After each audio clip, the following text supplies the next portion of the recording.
Իրականում հասկանում ենք, որ եթե օրինակ կա ինչ-որ նոր տեխնոլոգիական լուծում եւ դա լավն է ու աշխատել է մեկ տեղում, դա բացառապես պարտադիր չէ, որ աշխատի մեկ այլ տեղում, մեկ այլ կոնտեքստում։ Հայաստանում գործող մասնավոր կրթական կառույցներում ահագին ինովացիա է եղել ու շատ լավ կլիներ նաեւ որ բուհերը դրան նային, տեսնեն այնտեղ ինչ կա հետաքրքիր։ Արդյունավետ կերպով ներգրավել ինդուստրիայի խաղացողներին, ոլորտային կազմակերպություններին, թե հայաստանյան, թե արտերկրյա կազմակերպություններին, մասնավորապես աշխատում ենք Մյունխենի տեխնիկական համալսարանի TUM International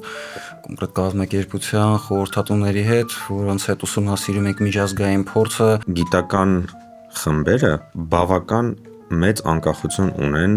իրանց հյուրընկալող ինստիտուտից, բայց գուցե այս տեսակ process-ը ավելի առողջ կլինի, որը կբերի նրան, որ թե գիտական խմբերը ավելի լավ կհասկանան թե ինչ է իրանց սպասվում։ Որ ակադեմիական քաղաքը դա գործիք է մեր բարձրագույն կրթության ոլորտի տեսլականը հասկանալու եւ այդ տեսլականի սպասարկելու համար։ Մենք քննարկումներ ենք ունենում թե պետական համակարգի տարբեր մեր գործընկերների հետ, որպեսզի հասկանանք թե ինչ առաջնահերթություններ ունեն նրանք։ Չկա ռեգիոնալ մրցակցության հարց, կա գլոբալ մրցակցության հարց։ Ողջույն եւ բարի գալուստ Ակադեմիական քաղաք Հայաստան YouTube-յան ալիք, մենք մեկնարկել ենք կրթության, գիտության եւ հարակից ոլորտների մասին հանդիպումների, զրույց քննարկումների շարք, եւ այսօրվա մեր քննարկման թեման է տեխնոլոգիան որպես կրթության եւ գիտության շարժիչ ուժ, եւ մեր այսօրվա հանդիպման շրջանակում հյուրընկալել ենք շատ հետաքրքիր հյուրերի, ոլորտային ներկայացուցիչների, ներկայացնեմ մեր հյուրերին Արարատ Սահակյան, Ակադեմիական քաղաք ծրագրի տեխնոլոգիական կլաստերի համակարգող, եւ Հրանտ Խաչատրյան, Երևան N լաբորատորիայի տնօրեն եւ Երևանի Պետական համալսարանի մեքենայացման ուսուցման խմբի ղեկավար։ Շնորհակալ եմ հրավերի ընդունման եւ ներկայության համար։ Թերևս այսօր քննարկել ենք շատ կարեւոր թեմա, ընդ որում ըստ էության ես երեք նայում եմ եւ գրեթե բոլոր հոդվածների ուսումնասիրությունների նախաբանը սկսվում են մտքով, որ տեխնոլոգիաները խիստ կարևոր դեր ունեն մեր կյանքի կազմակերպման ամենատարբեր ոլորտներում եւ այս համատեքստում բացառություն չէ նաեւ կրթության եւ գիտության ոլորտը։ Ընդ որում ես փորձում եի ուսումնասիրություն փոքրիկ անել հանդիպումից առաջ, հասկանալու համար թե այդ մեծ ազդեցությունը եւ խիստ կարեւորությունը ինչպես է դրսեւորվում։ Փոքրիկ հետազոտության արդյունքում կարդացի մի հոդված, որ եւ հետազոտության արդյունքների ամփոփում, որ իրականացվել էր Մասաչուսեթսի տեխնոլոգիական ինստիտուտի կողմից, ընդ որում մեկ ոլորտ էր թիրախավորված այնտեղ, նյութագիտության ոլորտը, եւ այդ հետազոտությունը ցույց էր տալիս, թե ինչպես է արհեստական ինտելեկտի ներդրումը եւ դրա օգտագործումը բարելավում ոլորտը եւ արագացնում օրինակ այդ հայտնագործությունները, ընդ որում կար այնտեղ թվային ցուցիչ շուրջ 44%-ով կարող է արագացնել նյութագիտության ոլորտում իրականացվող հայտնագործությունները, ինչը իրականում ահռելի արդյունք է։ Եվ այս համատեքստում առաջի հարցը, որ կուզեմ մենք միասին քննարկենք, դա վերաբերվում է թե առհասարակ Հայաստանում որքանով է տեխնոլոգիաները ինտեգրված մեր կրթության եւ գիտության համակարգին որպես գործիք եւ առհասարակ վերջինիս համակարգային կրթական բաղադրիչ լինելու հանգամանքը։ Մենք կարող ենք ընտրել ով սկսի քննարկումը։ Հա, ես կարող եմ սկսել։ Տեսեք, իմ կարծիքով այդ հարցադրման մեջ կրթության ու գիտության մասերը ահագին տարբեր են։ Կրթության մասով իհարկե հսկայական տեխնոլոգիական գործիքներ կան մշակված աշխարհում, որոնց մի մասը ինչ որ չափով Հայաստանում էլ է կիրառվում, որ թույլ են տալիս կրթական process-ը ավելի արդյունավետ դարձնել, ինչ որ բաներ ավելի լավ անել, հա, սկսած ամենահասարակ բաներից, որ չգիտեմ, գրատախտակի վրա երկար գրելու ժամանակ ծախսերը փոխանակել սլայդերով ցույց տալ, կարելի է ինչ-որ ուրիշ գործիքներ օգտագործել, չգիտեմ, քննությունների ստուգելու, կազմակերպման, հա, ստուգելու եւ այլն այս տեսակ հարցերում, չգիտեմ, դիպլոմային աշխատանքներն ու թեզերը էլեկտրոնային անել, թղթերով չբերել, այդքան տանել, բերել եւ այլ, հա։ Ու սրանց միահագին մասը այս կամ այն չափով Հայաստանում արվում է։ Ու իմ անձնական կարծիքով Հայաստանում կրթության որակի խնդրը այնքան էլ կախված չի տեխնոլոգիաների ներգրավվածության հետ։ Այսինքն, եթե դասախոսը լավը չի, սլայդերով անում, թե կավիճով, թե VR ակնոցներով, ոնց որ նա խոսում ենք, դրանից շատ բան չի փոխվում, հա։ Կամ եթե դասախոսը լավն է, բայց իր մեկ դրույթ ծանրաբեռվածությունը ենթադրում է օրական 2 ժամ դաս տալ եւ շաբաթը 5 օր, ինքը նույնիսկ ժամանակ չունի սլայդերը թարմացնելու, հա, ու մնաց մի հատ էլ մտածի, ասենք, նոր տեխնոլոգիայով ինչ որ նյութ մատուցելու հարցի շուրջ, հա, այսինքն այս տեսակ հարցերն են իրականում նեղ տեղը մեր կրթական համակարգի, հա, մենք ինչքան որակյալ մասնագետ ունենք դասավանդող, ինչքան ժամանակ ենք եւ ինչ պայմաններ ենք իրանց համար ստեղծում, որ իրանց տաղանդը ցուցադրեն, հա։ Տեխնոլոգիաները կարևոր են, իհարկե օրինակ ես ավարտել եմ ԵՊՀ-ի ինֆորմատիկայի եւ կիրառական մաթեմատիկայի ֆակուլտետը, ու մեր ֆակուլտետում սլայդերով դասավանդելու հնարավորություն, երբ որ ես էի սովորում, կար մենակ մի լսարանում, հիմա արդեն ոնց որ բոլոր մեծ լսարաններում կա, հա, այսինքն այդ շատ ուշ եղավ, օրինակ այդ լուրջ խնդիր է, կարելի է այդ ամեն ինչը շատ ավելի շուտ կազմակերպել, ինչը հիմնականում տենց կառավարման խնդիր է, այնպես չի որ էկրանի ֆինանսավորում չկար կամ։ Ինչ կարող են անել տեխնոլոգիաները, իմ կարծիքով այս պահին կրթության մասով, հա, հենց բարձրագույն կրթության մասով, ուղղակի այդ կառավարման հարցը որ լուծվի, որ ավելի շատ մարդիկ հնարավորություն ունենան ժամանակ ծախսել կրթության բովանդակության վրա, հա, այսինքն համալսարանը կարողանա ներգրավել մարդկանց, որոնք, ասենք, չգիտեմ, 6 ամիս պետք է կառուցեն նոր կուրս։ Ու իրանց առաջ խնդիր դրի, որ հեսա տեսեք, այս տեխնոլոգիան կա, այս մոնիտորները կան, մտածի այդ ունենալով ինչ լրացուցիչ օգուտ կարելի է տալ դասի ընթացքում, հա։ Եթե դա արվի, կարծում եմ, այդ է հիմնական խանգարող հանգամանքը։ Այն որ ասենք, չգիտեմ, մեր լսարաններում չկան VR ակնոցներ, դա չեմ կարծում, թե շատ մեծ վնաս է տալիս մեր կրթությանը, հա։ Ինչ վերաբերում է գիտությանը, տեսեք, գիտության մասով ձեր բերած օրինակը հրաշալի օրինակ է, որ այսօրվա արհեստական բանականության գործիքները տարբեր գիտության ճյուղերում հնարավորություն են տալիս ինչ-որ պրոցեսներ արագացնել եւ այլ եւ այլ։ Այդտեղ մի քիչ տերմինների մասով եմ խճճվում, որովհետեւ մի կողմից նյութագիտությունն է տեխնոլոգիա։ Արհեստական բանականությունն է տեխնոլոգիա, այսինքն դրանք ուղղակի ինչ-որ մի տեխնոլոգիան մյուսի վրա ազդելու այնպես չէ, որ նյութագիտությունը ինչ-որ դեռ ուրիշ բան է, այսպես մեկ էլ մի հատ համակարգչային տեխնոլոգիա եկել օգնում է, հա, տենց այդ տեխնոլոգիաները իրար հետ ինչ-որ ձևով փոխազդում են ու ձեր բերած օրինակը այդ փոխազդեցության կարևոր օրինակ է։ Եվ այսօր կա այդպիսի ռիսկ, որ որոշ տեխնոլոգիաներ, հատկապես համակարգչային, այնքան են ուժեղացել, որ կարող են թույլ տալ այլ ոլորտների տեխնոլոգիական զարգացումը արագացնել, ու այն գիտական խմբերը, որ դա չեն նկատում, կարող են հետ ընկնել, հա։ Բայց այստեղ էլ խնդիրը ավելի շատ այդ կոնկրետ ուղղություններով գիտական խմբերի ղեկավարների, հա, ինստիտուտների ղեկավարների ոնց որ թարմության, ամբիցիայի, էներգիայի հարցը ավելի շատ, հա, թե ով հավես ունի հասկանալ, թե այս վերջին նորույթները ինչ են, ինչ արդյունք կարող են տալ, արդյոք արժի այդ ռիսկային ճանապարհով գնալ, թե չէ, որովհետև այդ ձեր ասած օրինակները իրականում լավ օրինակներն են, հա, դնում են անհաջող փորձեր, երբ որ փորձում ես այս տեխնոլոգիան բերել, որ այստեղ օգնի, 15 տարի ներդրում ես անում հետազոտությունների մեջ, ու ոչինչ չի ստացվում, հա,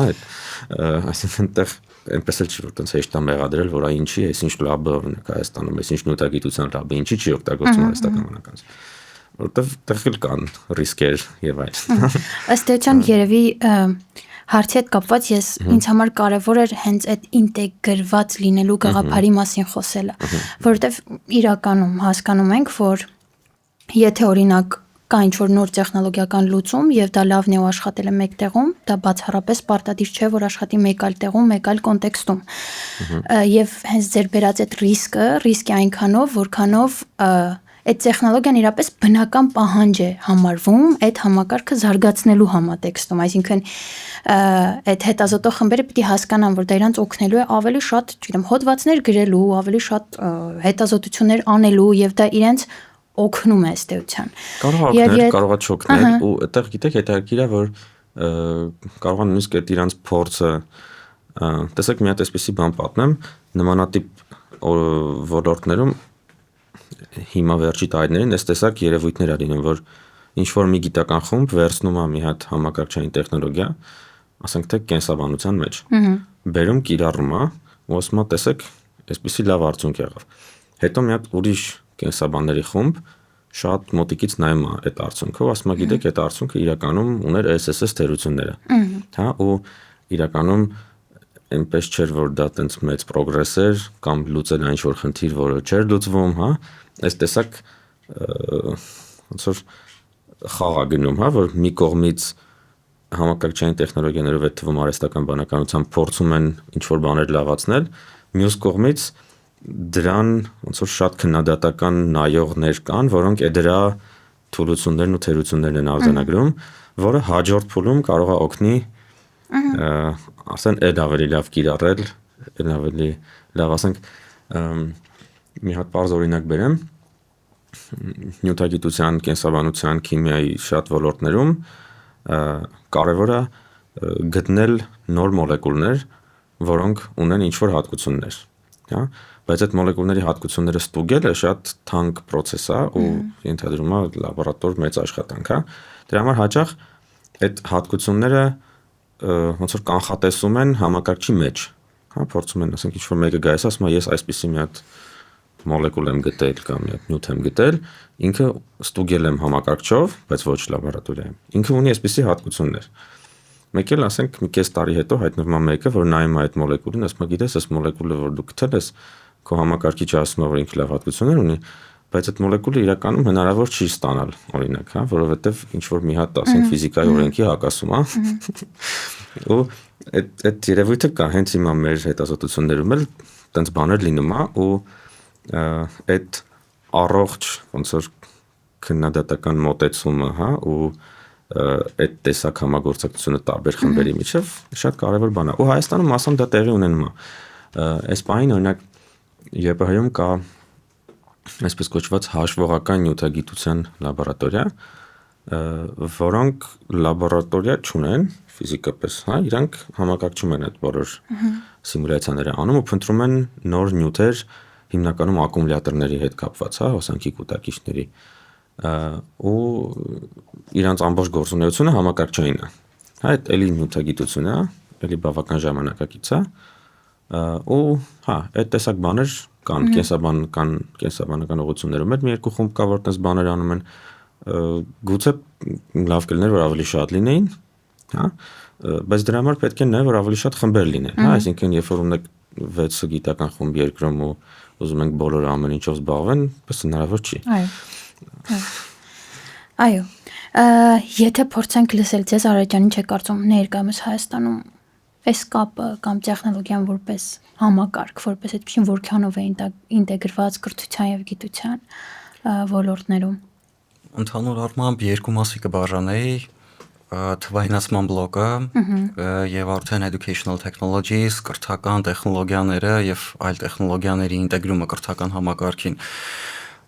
Թվայնացման տեսանկյունից բավականին մեծ, կարելի է ասել, ցած կատարեց համասարանական կրթբուհական համակարգը 2020 թվականի համավարակի տարիներից սկսած եւ անցա, երբ ուսանողները հեռավար էին մասնակցում դասերին, այնտեղ ներդրվեցին աստիճանաբար թե գրքերի առցանց booking Դեք այս ժամանակ ներդրվեցին թե գրքերի ամրագրման հեռահար համակարգ, թե դասերի տնային առաջադրանքների հանձնման քննությունների առցանց հանձնման համակարգեր, թե կրթական ծրագրերը թվայնացվեցին, բավական առաջադեմ է համակարգը այդ տեսանկյունից, սակայն մյուս արդեն բլոկին երբ որ անդրադառնում ենք տեխնոլոգիաների ինտեգրումը, ինչ որ առումով ժամանակի հրամայականն էր, երբ որ տեխնոլոգիաները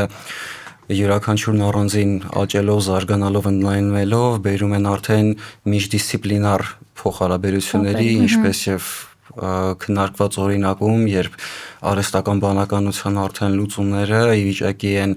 ներթափանցել թե կենսաբանական հետազոտությունների դաշտ, թե նյութագիտական հետազոտությունների դաշտ եւ այդպես շարունակ եւ կարելի ասել գլոբալ միտում է, երբ գնալով ավելի մեծ շեշտադրվում է արվում ինտերդիսցիպլինար, միջդիսցիպլինար փոխգործակցությունների վրա, տարբեր տեխնոլոգիաների միջև, նաև տարբեր կրթական ուղղությունների միջև եւ Հայաստանն էլ բացառություն չի, աստիճանաբար, ճիշտ է, համեմատաբար ավելի դանդաղ տեմպերով, բայց աստիճանաբար շարժվում է այդ ուղղությամբ։ Կարելի է ասել, որոշիչ հանգամանք է նաև փոքր թվով, քիչ թվով գիտական խմբերի առկայությունը ու համեմատաբար էլի փոքր թվով հասանելի մարդկային ռեսուրսը, որ ինչպես Հրանտը նշեց, մի հոգին, մի խումբը չի կարող միանգամից 10 տարբեր ուղղություններով, անգամ եթե նույն մեծ ոլորտի մեջ է, 10 տարբեր ենթաուղղություններով ուսումնասիրություն անի, այդ տեսանկյունից ունենք որոշակի բնական սահմանափակումներ եւ արդեն գիտական ինստիտուտները, գիտական կենտրոններն ու բուհերը յուրաքանչյուրը փորձում է գտնի իր նիշը։ Եթե տեղին կլինի խոսել նաև հիմա հիմք ընդունելով ինչ ոլորտային այդ համագործակցությունը, ինչ ձևերով պիտի ներգրավեն, ինչ մոդելներ կան, որի մասին կուզեք կիսվել, ինչ ձևերով պետք է ներգրավեն այդ տեխնոլոգիական ընկերությունները մեր կրթական գործընթացներում։ Եթե կան ինչ-որ երկրների օրինակներ կամ ձեր փորձառության անձնական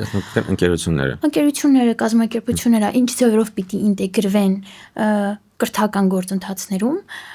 որ տեղի ունենա, հա, այդ բնական սիմբիոզն ու օրգանիկ կապը։ Իմ աշխատանքային փորձը ցույց է տալիս, որ կոնկրետ Հայաստանի պարագայում հիմնականում ընկերությունները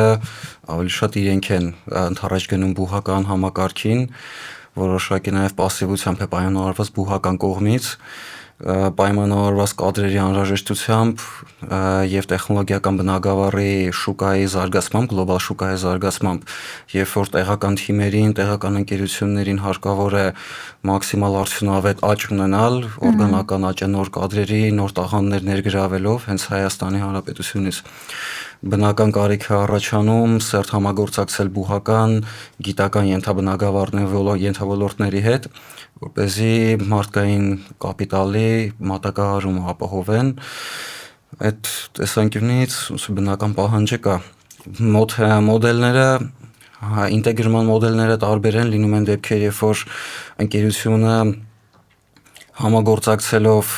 բուհերի հետ կոնկրետ կրթական ծրագրեր է մշակում, լինում են դեպքեր, երբ որ կազմակերպությունը ներգրավում է կոնկրետ այսպես կոչված արդյունաբերական խորհրդի մեջ եւ այդպիսով փորձում է ազդել կրթական ծրագրի ստեղծման եւ փոփոխությունների վրա, նպաստելով իր համար արդեն համապատասխան կադրի պատրաստմանը։ Եվ լինում են դեպքեր նաև, երբ որ ընկերությունը նախընտրում է չհամագործակցել բուհական համակարգի հետ, խուսափելով տարբեր վարչահարական, բյուրոկրատական դժվարություններից եւ ստեղծում է ինքը իր կրթական ակադեմիան, ինքը իր կրթական ենթակառուցվածքը եւ այդ ճանապարհով է գնում։ Որպես առանձին լրիվությամբ, որպես վերապատրաստման ինքը իր ծրագրերն է իրականացնում, կոնկրետ պրակտիկ հմտությունները սովորացնում ապագայի իր պոտենցիալ կադրերին։ Այդ համատեքստում ըստ էության երևի հենց այդ խզումն առաջանում է, երբ որ երկու տարբեր ինստիտուտ, որ երկրում նույն հեռանկարային նպատակի համար են ըստ էության աշխատում, ստացվում է, որ աշխատում են առանձին, որից մեկը սկսում է որպես առանձին միավոր գործել։ Ինձ հետաքրքիր է նաև ձեր տեսակետը այս հարցի առնչությամբ, եթե փորձում ենք ավելի ինստիտուցիոնալ ու մեծ պատկերը տեսնել, մեկ այլ երկրի օրինակ, որ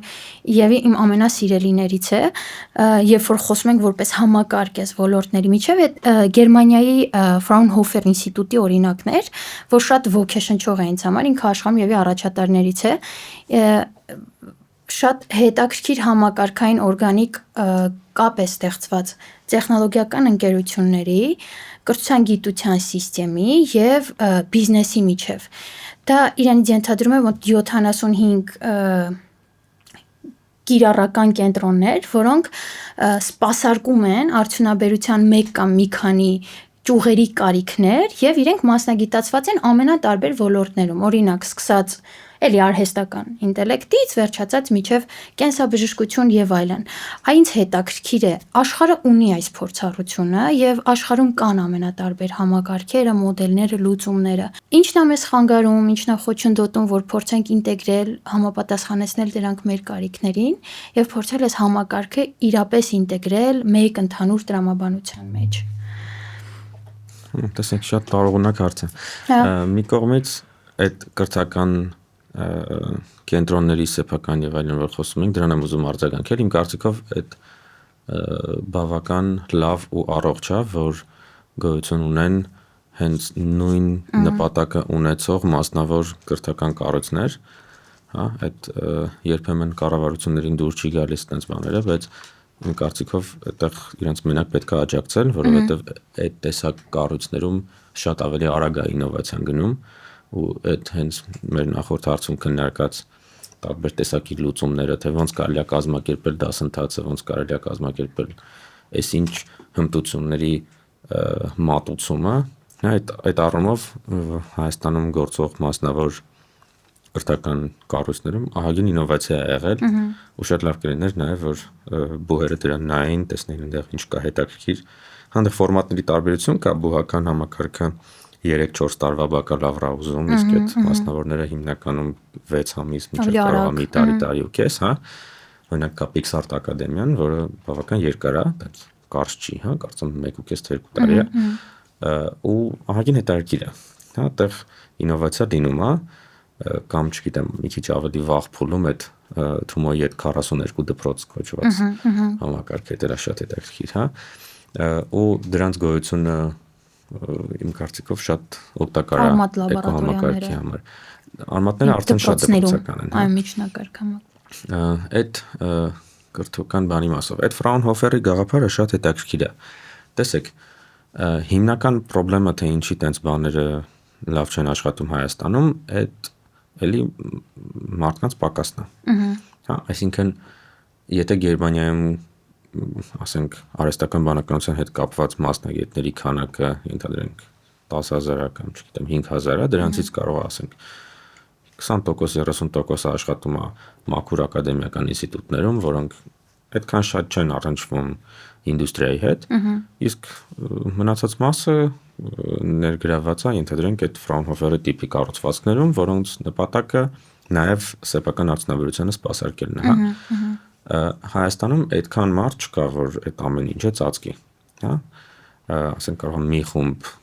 այնտեղ լինի, մի խումբ այնտեղ մաքսիմում, հա, օրինակ ԵՊՀ-ում կա արհեստական բանականության լաբորատորիա, որը վերջին 1-2 տարում մի երկու ընկերությունների հետ այդ տեսակ պատվերներ արել է, հա, այսինքն ասենք չգիտեմ Service Titan-ը կամ PMI-ը ինչ որ պատվեր են տվել ԵՊՀ-ին ու դրա շրջանակներում ինչ որ հետազոտություն է արվել, ինչ որ աշխատանք է արվել, հա, դրան արդյունքը գիտական հոդված չի, հա, դրա արդյունքը ինչ որ մի հատ մշակում է, որ այդ ընկերությանը պետք է ու դա շատ նման է Ֆրաունհոֆերի կառուցվածքին, հա, այդտեղ ուզում եմ հիշեմ ինչ որ կոնկրետ կառուցվածքային խնդիր կար, թե չէ, կարծում եմ գրեթե չկա, այսինքն այդտեղ ուղղակի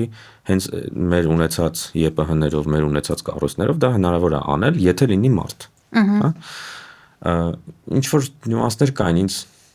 ինչ որ մի մասնավոր ընկերությունից կարծեմ ասում էին, որ ԵՊՀ-ի հետ վարչարարությունը իրենց ունեցած ամենավատ փորձառությունն է եղել ինչ որ արտաքին խաղացողի հետ վարչարարություն անելուց, ինչ որ sense նյուանսներ կան, բայց բովանդակային առումով այդ չի խնդիրը, հա, խնդիրը այն է, որ այդ տեսակ լաբորատորիա խումբ, ասենք մի հատ է կամ երկու հատ է, ասենք չեմ սլավոնականում կամ մի հատ խումբ է, որոնք կարող են այդպես բաներ անել ու այդ բերում է նրան, որ ընկերություններն էլ իրականում այդ ինդուստրիայի խաղացողներն էլ այնպես չի որ այդ համասարաններում ու Հայաստանում են փնտրում այդ կարիքների ապահովումը, հա, որովհետև գիտեմ որ շատ քիչ է, այդտեղ մեծ ներդրում այդ ուղղության վրա չեն անում։ Ին վրա շատ ազդել է մի հատ դեպք, որ այն ժամանակ այդ խմբերն էլ չկային 2018 թիվներ երևի, ես աշխատում էի մի ընկերությունում, որը հայկական արմատներով ամերիկյան ընկերություն էր ու այնտեղ կարիք կար մի հատ հետազոտություն անելու, որ մեր թիմով չենք հասցնում, մի քիչ բարձր, կարող է որ հասցնեինք, չէ չկարողանայինք, եւ հսկայական բյուջե էր հատկացված այդ հետազոտության համար ու մենք հասկացանք, որ մենք դա չենք կարողանում Հայաստանում ծախսենք ու այդ, չգիտեմ, կարծեմ մոտ $200,000 չափ գումար ծախսեցինք 1 թե 2 ամսում ամերիկյան մի հատ ընկերության վրա, ով որ այդ գիտելիքները ուներ, էլի կարող էր այդ անել։ Դա շատ ցավոտ էր մեր համար Երևանի թիմի, որ մեր աչքի տակ մենք չկարողացանք դա Հայաստանում ծախսել։ Այսինքն իրականում այդ տեսակ տեղերում է խնդիրը, որ մենք չունենք շատ մասնագետներ։ Երբ որ շատ ենք ունենում, այդ դեպքում արդեն կարող է այդ բաժանումն էլ լինի, որ ամբողջական ինստիտուտ լինի ավելի շատ ինդուստրիային սպասարկող եւ ամբողջական ինստիտուտ, որը իր ավելի ֆունդամենտալ հետազոտություններն անում, ինչպես Գերմանիայում, այդ Ֆրաունհոֆերի զուգահեռ Գերմանիայում այդ Մաքս Պլանկի համակարգը, որը արդեն այն մյուս տեսակն է։ Դե շատ արդեն տենց բնական կլաստերավորում է լինում, էլի, հա։ Այստեղ քիչ է։ Մի հատ բան այդ կրթական ծրագրերի հետ կապված։ Ես էլի կարծում եմ, որ կրթական ծրագրերի բովանդակությունը չի այդքան խնդիր, ինչքան այդ կրթական ծրագրերի մատուցումը, հա, այսինքն եթե դասախոսները չեն տիրապետում ժամանակակից բովանդակությանը, ծրագրում ինչ ուզում ես գրինք, դասավանդելու այն, ինչ որ ինքը գիտի, կարողանում է, հա, ու այդ ձևով բերել ուղղակի եկեք վերնագրերը փոխենք առարկաների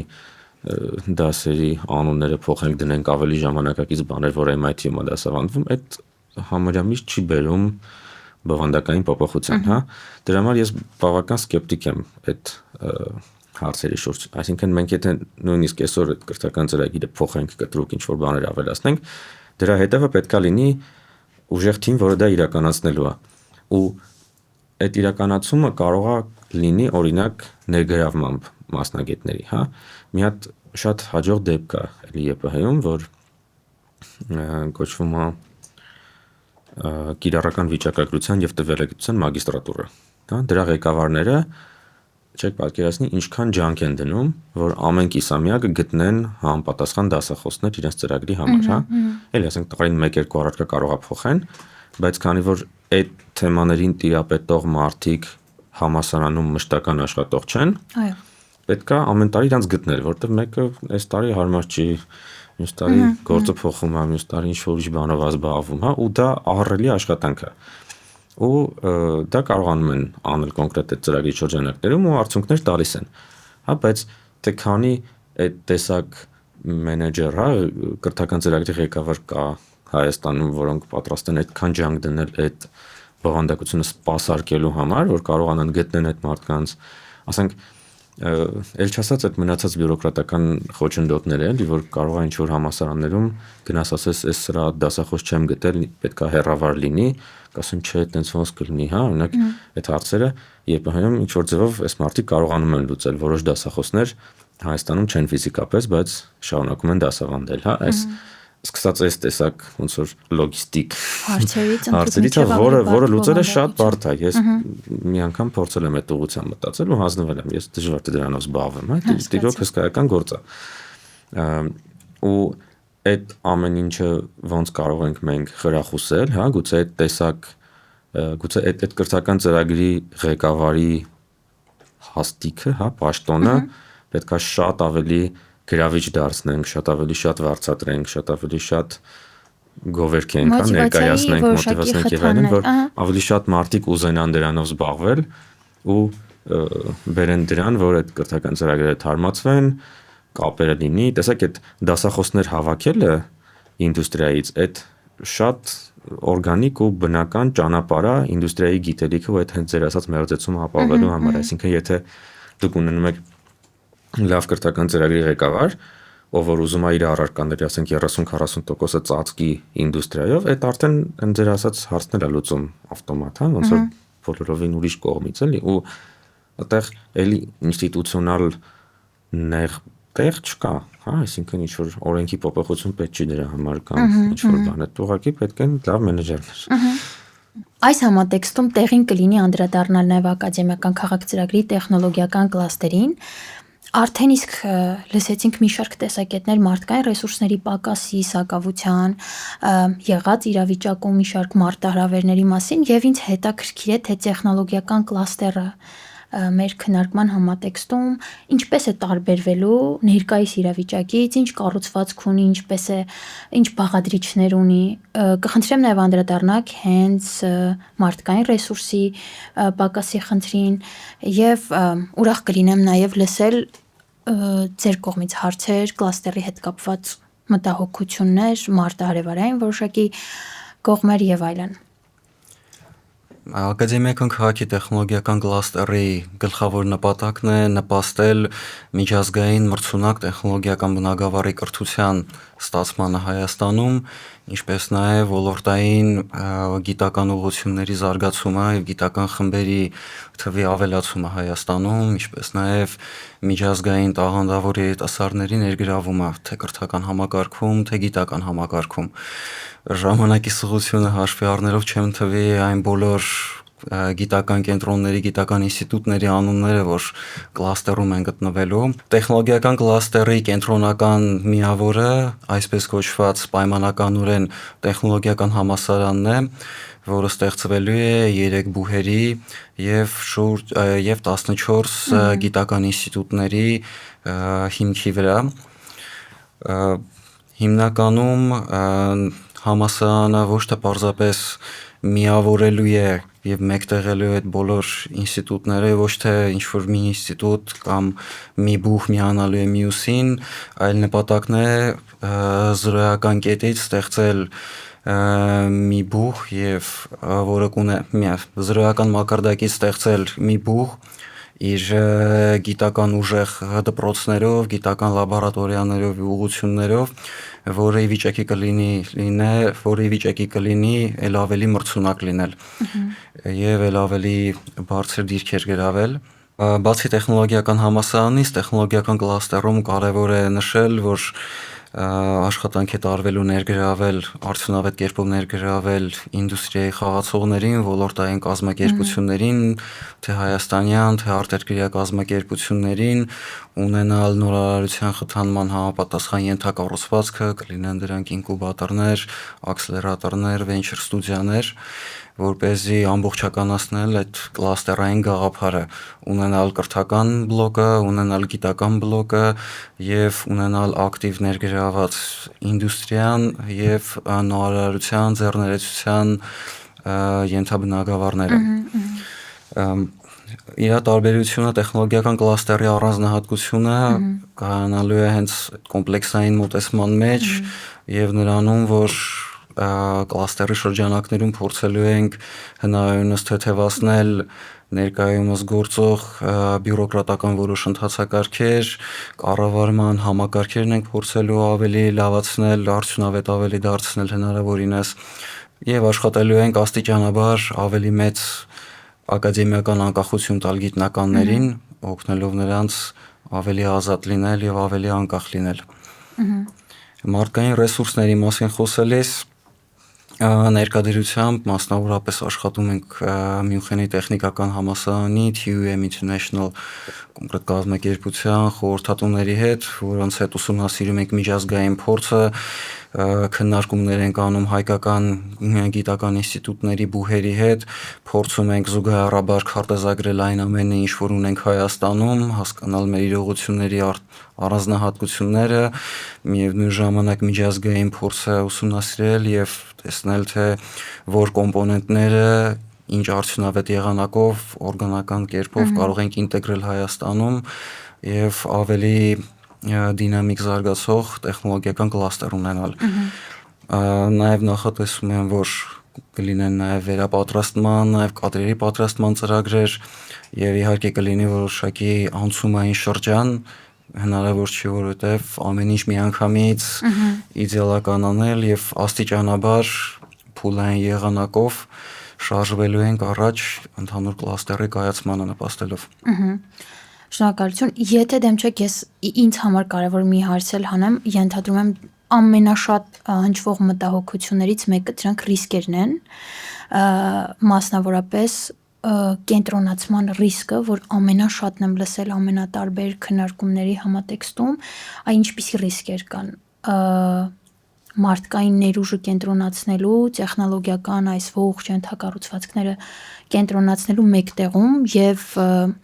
կարող ենք քննարկումը սկսել այս կողմից եւ ուրախ կլինենք լսել նաեւ ձեր ռիսկերի հաղթահարման հնարավոր ուղղությունների մասին։ Տեսեք, ես մտածում եմ, որ այդ ծրագրի հաջողության ամենակարևոր բաղադրիչը պետք է լինի լավ կառավարումը։ Հա, օրինակ այդ միտքը, որ այդքան շրջանառվում է, որ այս կլաստերը լինելու է ինչ որ կառույցների միավորում կամ բան, այդ արդեն ոնց որ սխալ նշան է լինի։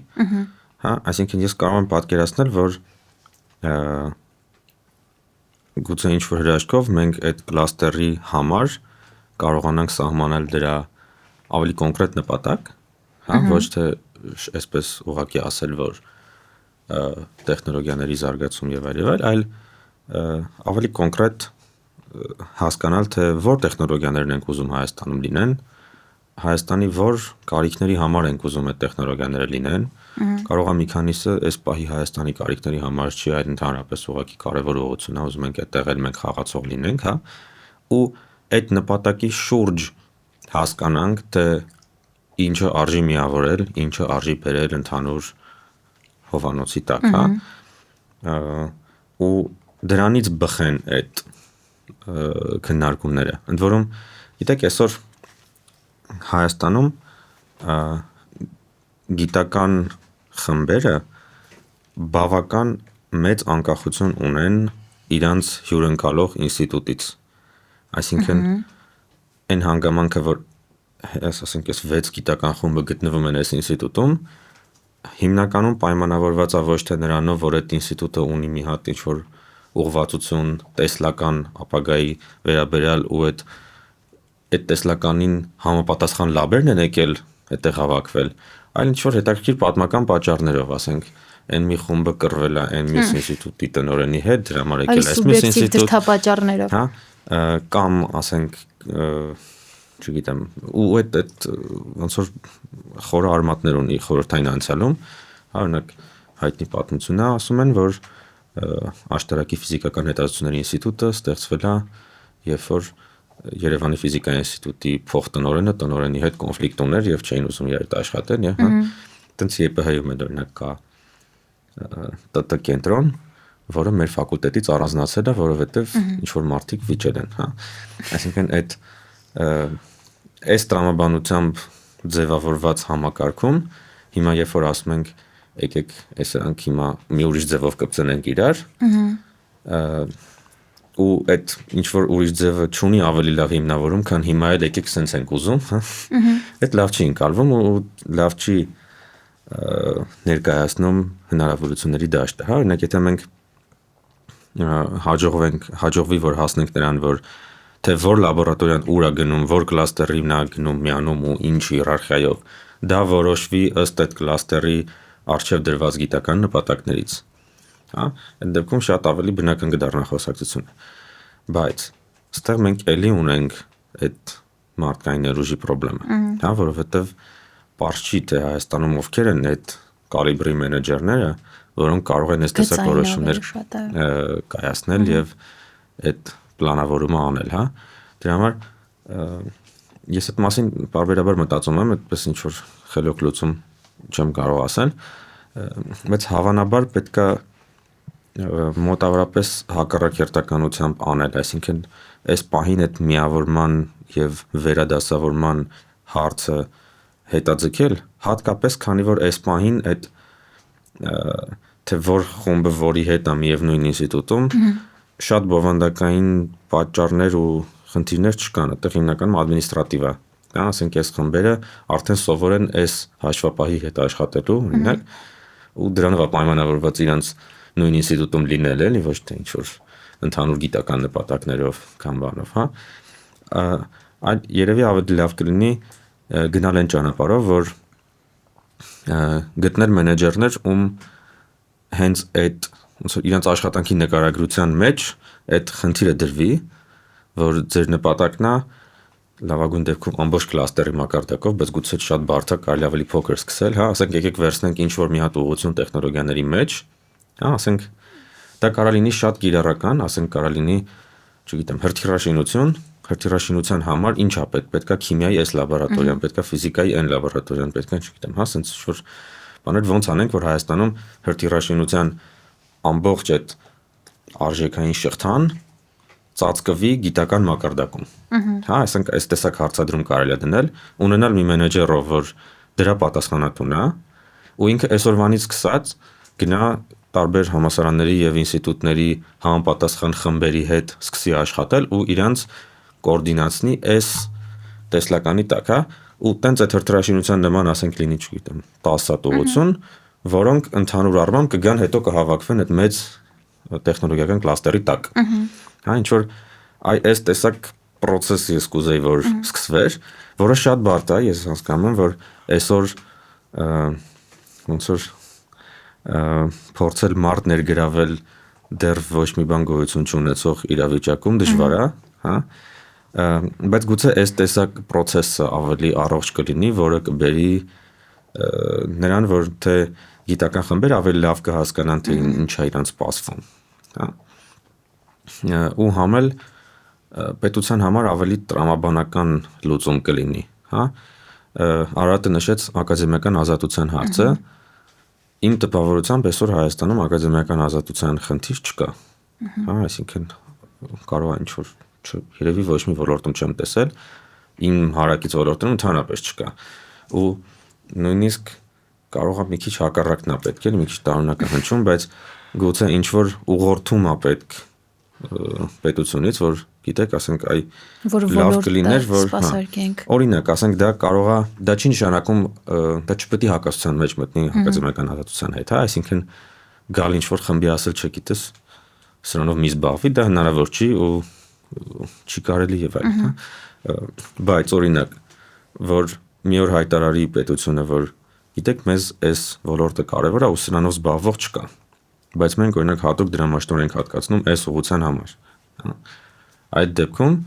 արդեն եղած խմբերը կարող է մի հատ մտածեն, կարող է ես շեղվեմ նրան, հա, բայց կարող է չմտածեն, կարող է գտնենք, չգիտեմ, այլ երկրում աշխատող մեկը, որ ասի, գիտես, ես այդ ուղղությամբ ասպիրանտուրա եմ ավարտել եւ պատրաստ եմ գալ այդ ուղղությամբ ինչ-որ նոր խումբ ձևավորել, հա, ու այդ ձևով այսպես ավելի թիրախային նպատակներ դնելով փորձել ուղղորդել մի քիչ ավելի համակարգված դարձնել Հայաստանում ընդհանուր գիտական ու կրթական process-ը։ Այդ գործընթացում արժի որ ներգրավի նաև ինդուստրիան։ Այստեղ մի հատ դժվար ասպեկտ կա, որ որոշ ինդուստրիաներ զարգանում են անկախ նրանից, թե ինչքանով է այդ պահին կրթական համակարգը դրան սպասարկում, ինչ որ այլ պատճառներով, այլ համանգամանքներով պատմականորեն եկող ինչ որ ուղղություններ կարող է ինդուստրիայով զարգանում են։ Ու այդ դեպքում մենք որպես հասարակություն գուցե պետք է ներդրում անենք այդ ուղղությունների կրթության եւ գիտության մեջ, որպեսզի ասենք օրինակ, չգիտեմ, ասենք Grand Candy-ն խոշոր ընկերություն է, ու գուցե արժի Grand Candy-ի գլոբալ մրցունակությունը բարձրացնելու համար, հա, մենք ներդրում անենք այդ ուղղություններով նորարարությունների թե կրթության, թե գիտության մեջ, որ ապագայում այդ ընկերությունները ավելի մրցունակ դառնան։ Բայց լինում է դեպքեր, որ այդ ինդուստրիան չկա ընդհանրապես ու չի էլ լինի, քանի դեռ պետությունը ներդրում չի արել համապատասխան գիտական ճյուղերում։ Հա, ու այդ դրանք ավելի ռիսկային են, հա, որովհետև մի տեսակ ձուկը ջրում խոսակցությունն է, հա, այսինքն մենք եկեք այսօր սկսենք ներդրում անել, որ 5 տարի հետո ակադեմիական քաղաքը կլինի, դրանից 5 տարի հետո այդ լաբերը կսկսեն ինչ-որ արդյունք տալ, 10 տարի հետո նոր հնարավորություն կունենանք խոսալ այդտեղ ինդուստրիա կգա, թե չի գա, հա։ Այս սինխրոն անելը բավական բարդ է։ Ես այտենց լավ ռեցեպտներ չունեմ, հա, բայց հետաքրքիր վարժություն է, հա, որ այս process-ում մենք այդ հարցադրումները մեզ տանք, թե մենք ինչ ինդուստրիա ենք ուզում ունենալ Հայաստանում։ Հա, օրինակ ասենք, մենք ունենք պղնձի հանքեր, դրանից չենք փախնի, հա, այդ հաստատ ունենք, դրանք շահագործվում են, էական մուտքեր են ապահովում բյուջեում եւ հաստատ շահագործվելու են առաջիկա տասնամյակներում։ Կարող ենք նպատակ դնենք, որ եկեք այդ պղնձի մշակման կամ մոլիբդենի մշակման արժեքային շղթան Հայաստանում խորացնենք, հա, այսինքն մշակման հաջորդ փուլերը ունենանք ու հասկանանք, օքեյ, դա անելու համար մեզ ինչ գիտություն է պակասում։ Հա, որ այսօր եթե պետությունը ասի, գիտեք, ժողովուրդ, մենք նպատակ ունենք, որ ասենք 10 տարի հետո պղնձի մշակումը 0-ից հասնի այսքանի, ու այդ դրանից բխում է, որ մեր տեխնոլոգիական կլաստերում պետք է լինի մետաղամշակման հետ կապված ամեն ինչ, ու ինձ դրամաշնորհ տան, որ ես քննարկեմ թե արհեստական բանականությունը ինչպես կարող է օգնել մետաղների մշակմանը։ Այն մյուսին դրամաշնորհ տան, որ Ամերիկայից իր խումբը տեղափոխի Հայաստան, որտեղ ինքը այնտեղ արդեն զբաղվում է մետաղների մշակման ինչ-որ հարցերով, հա։ Այս տեսակ կապելով պետության պատկերացումների հետ ապագայի շատ ավելի տրամաբանական կդառնա այս process-ը, թե լաբերին իրար մոտ բերելը, թե իրարից հեռու տանելը, թե ընդհանուր ադմինիստրացիա ունենալը եւ այլն։ Այս տեսակ խոսակցությունն է դեռ պակասում։ Ըստ էության, երևի թե ընդգծվում են ոչ միայն եւ կարեւոր են ոչ միայն խոսել կառավարչական, մենեջերիալ, այնպես էլ բովանդակային հարցերի մասին եւ այս համատեքստում ինձ մոտ տպավորություն է եւ ես իրականում կուզեմ, որ դա այդպես լինի հենց, որ ակադեմիական քաղաքը դա գործիք է մեր բարձրագույն կրթության ոլորտի տեսլականը հասկանալու եւ այդ տեսլականի սպասարկելու համար։ Եվ ես շատ կուզեմ, որ դուք էլ անդրադառնաք նշված բոլոր կետերին եւ տեսակետներին, ավելի մանրամասնելով եւ ավելի առարկայացնելով այն բոլոր մտահոգություններն ու ռիսկերը, որ ըստ էության հնչեցին։ Շատ լավ։ Ներկայությամբ շատ հրապարակումներ դեռ չեն արվել ակադեմիական քաղաքի հիմնադրամի թիմի կողմից, քանի որ աշխատանքները իրենց կարելի է ասել բուրըն ընթացքի մեջ են։ Քարտեզագրման փուլում, ներկա իրավիճակի քարտեզագրման փուլում մենք քննարկումներ ենք ունենում թե պետական համակարգի տարբեր մեր գործընկերների հետ, որպեսզի հասկանանք թե ինչ առաջնահերթություններ ունեն նրանք, ինչ հեռանկարներ են պատկերացնում յուրաքանչյուրն իր իրավասության շրջանակում։ Զուգահեռ քննարկումներ ենք ունենում ոլորտային միությունների ներկայացուցիչների հետ, ինդուստրիայի ընկերությունների հետ, նաև շահույթի հետապնդող ընկերությունների հետ, որպեսզի հասկանանք մասնավոր հատվածը որ ուղղությամբ է շարժվում, ինչ տեսլական ունի, եւ զուգահեռ նաև հանդիպումներ, քննարկումներ ենք ունենում գիտական ինստիտուտների եւ բուհերի տարբեր լաբորատորիայի ներկայացուցիչների հետ, ղեկավարների հետ նրանց, որպեսզի հասկանանք ներկայդրությամբ ինչ կա, ինչ մարդկային ներուժ ունեն, սարքավորումների տեսանկյունից ինչ ուղղությամբ են զարգանում եւ ինչ ներկա իրավիճակ ունեն, որպեսզի այդ երեք կարևոր բնագավառները՝ պետական, մասնավոր հատված եւ արդեն կրթական գիտական հատված, տեսնենք ընդհանուր համադրությունը ինչ գունային գամա է տալիս եւ որտեղ է շարժվում այդ ամեն ինչը, եւ դրան էլ փորձում ենք նաեւ մեր արտերկրյա խորհրդատուների հետ հասկանալ միջազգային միտումը որտեղ է եւ ընդհանուր մեր համադրությունը ինչպես կարելի է նիշավորել գլոբալ ընդհանուր արդեն landscape-ի վրա։ Իսկ արդեն մեր միջազգային գործընկերների հետ էլ փորձում ենք հասկանալ միջազգային գլոբալ շարժերը ինչպիսին են, պատկերացում կազմելու համար թե մեր տեսլականը ինչպես է համադրվում արդեն գլոբալ միտումների հետ։ Իհարկե շատ լավ կլիներ, որ մենք կարողանայինք մշակել հստակ կոնկրետ ուղղություններ, այդ ուղղությունների տակ հստակ դասավորեինք այն ենթատեխնոլոգիաները, որ պետք են, մասնավորապես ինձ շատ տպավորել էր դեռևս 2-3 տարի առաջ հրապարակված Հնդկաստանի ռազմական բնագավառի տիեզերական ոլորտի ռազմավարությունը, որտեղ հեղինակը կոնկրետ առանձնացրել էր ուղղություններ, այդ ուղղությունների տակ կազմել էին մատրիցը անհրաժեշտ տեխնոլոգիաների եւ կոնկրետ արդեն գործողությունների պլանի էր նմանվում այդ փաստաթուղթը։ Մեր պարագայում ձգտում ենք մենք մեր գործընկերների հետ աշխատելով թե պետական համակարգի թե ինստիտուտների հասնել երկարաժամկետ հատվածում նման ռազմավարական փաստաթղթեր ունենալուն, իսկ ներկայդրությամբ փորձում ենք առնվազն ունենալ այն կարևոր ուղղությունները, որ մեր երկրի զարգացման համար առաջնահերթ են։ Շնորհակալություն եւ եթե փորձենք ընդհանրացնել մեր քննարկումը, տեխնոլոգիան եւ ըստ էության տեխնոլոգիական ոլորտի ռազմավարական արժեքը Հայաստանի համար ձեր մոտեցումը, ձեր տեսակետը ինչպիսին է նա։ Եվ ես շատ կուզեմ, որ մենք դիտարկենք այս հարցը ոչ միայն լոկալ կարիքների, այլ տարածաշրջանում մեր ունեցած տեղի, դիրքի համատեքստում, որովհետև ըստ էության սա շատ կարևոր է։ Մենք միշտ խոսում ենք լոկալ եւ միջազգային միտումների, մասին եւ այս համատեքստում շատ կարեւոր է այդ միջին օղակը եւս հիշել, դա մեր տարածաշրջանն է, որտեղ մենք ապրում ենք։ Եվ այս համատեքստում ավելի լայն առումով որն է տեխնոլոգիական ոլորտի ռազմավարական արժեքը Հայաստանի համար։ Տեսեք, այդ ռեգիոնալ մոտեցման մեջ վտանգավոր բաներ էլ կան, որովհետև իրականում մրցակցությունը աշխարհում գլոբալ է։ Այսինքն ունենալ, ասենք, տարածաշրջանի լավագույն գիտական լաբորատորիան շատ բան չի փոխում, որովհետև եթե մեր նպատակը այդ գիտական լաբորատորիայի գործունեության արդյունքում ինչ-որ տեխնոլոգիա ստանալն էր, որը օրինակ պետք է օգտագործել մեր պաշտպանությունը բարձրացնելու համար, ապա կարևոր չի, թե մեր մրցակիցը ռեգիոնալ է, թե, ասենք, Կանադայում է ստացա, որովհետև այն երկրները, որոնցից մենք կարող է պաշտպանվելու կարիք ունենանք, իրանք կարող են դա առնել Չինաստանից, Կանադայից, ցանկացած տեղից, այսինքն հիմա եթե մեր տեխնոլոգիան, ասենք, տարածաշրջանում ամենալավն է, բայց շատ ավելի վատն է, քան կանադականը, իսկ մեր հակառակորդը առնում է կանադական տեխնոլոգիա, այդ տարածաշրջանի լավագույն տեխնոլոգիա լինելը ոչինչ չի տալիս։ Դրա համար այդ առումով չկա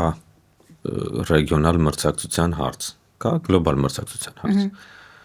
Մյուս կողմից ռեգիոնալ ասպեկտը կարևոր է գուցե մարդկանց շարժունակության տեսակետից, օրինակ եթե մենք ուզում ենք ստանալ լավ համալսարան, ակնկալել, որ Կանադայի բակալավր ավարտողները կգան ակադեմիական քաղաքում ուսանելու, այդ ավելի քիչ հավանական է, առաջին հերթին ֆիզիկական հեռավորության պատճառով, քան, ասենք, Հնդկաստանի, Իրանի, Ղազախստանի, որոնք ավելի մոտ են, ավելի հեշտ է գնալ գալը, ու գուցե այդ տեսակետից, ասենք, կրթության էքսպորտի, պլանավորման տեսակետից պետք է ավելի թիրախավորել այդ մասերը եւ նաեւ այդտեղ կա նաեւ այդ մրցունակության հարցը, որ մենք այդ ասպեկտով դժվար է մրցել ամերիկյան ինստիտուտների կամ բուհերի հետ ու ավելի հեշտ է մրցել այս տարածաշրջանում ու հենց թիրախավորել այս տարածաշրջանի մարդկանց, որոնք այս կամ այն չափով կարող են նույնիսկ ինչ-որ մշակութային կապեր ունեն արդեն, Հայաստանի հետ, հայերի հետ եւ ավելի հեշտ է մշակութային ինտեգրացիան այդ մարդկանց։ Այդ առումով ռեգիոնալ նայելը գուցե հետաքրքիր է, որ ուսանողներ ներգրավելու տեսակետից մեր մոտիկ երկրներից ներգրավումը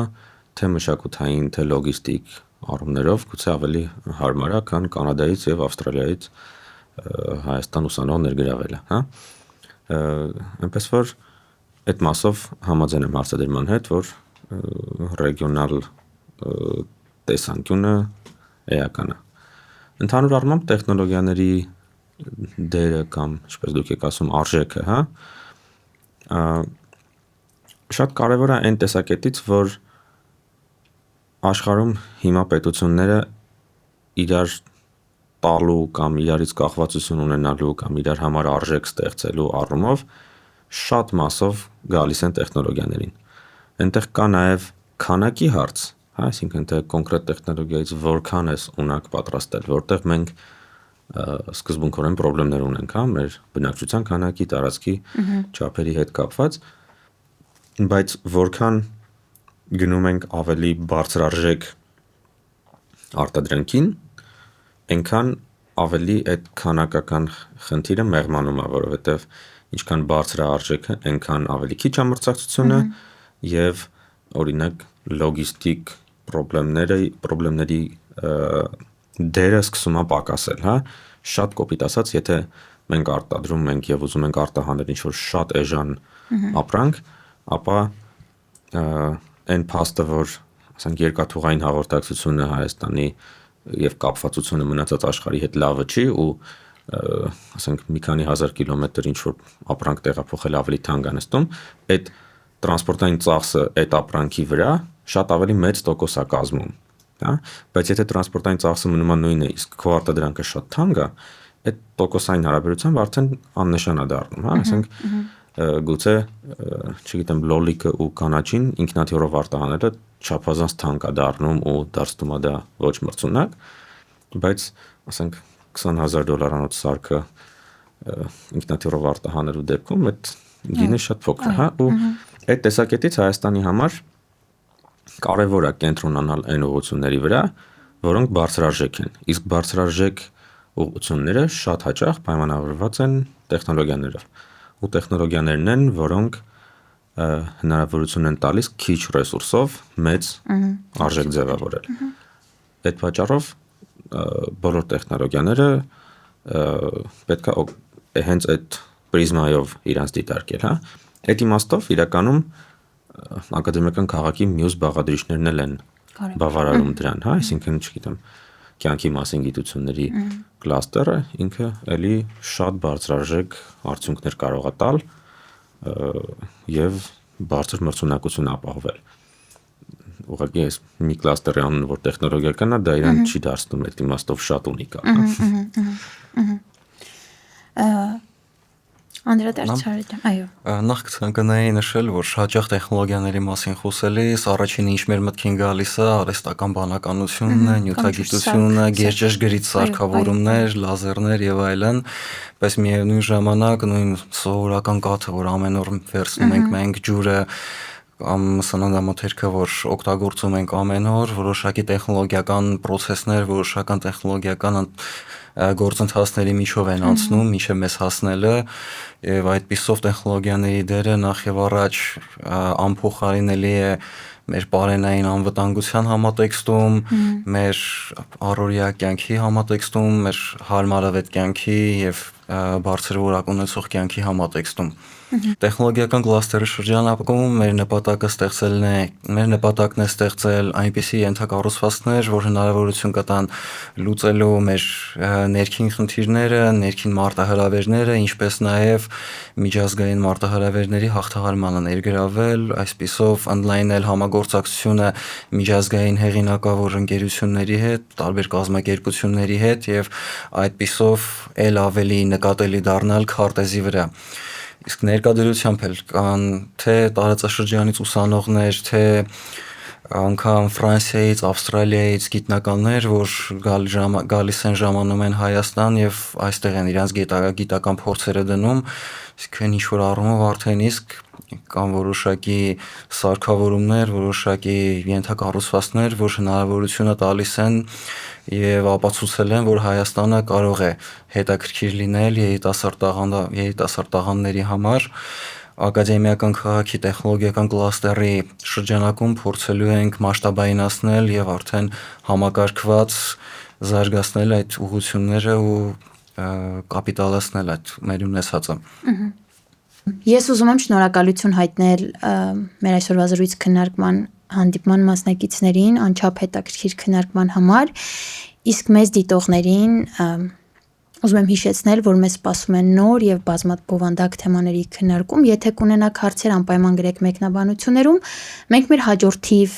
հանդիպումների ընթացքում կփորձենք նաեւ անդրադառնալ դրանց։ Շնորհակալություն։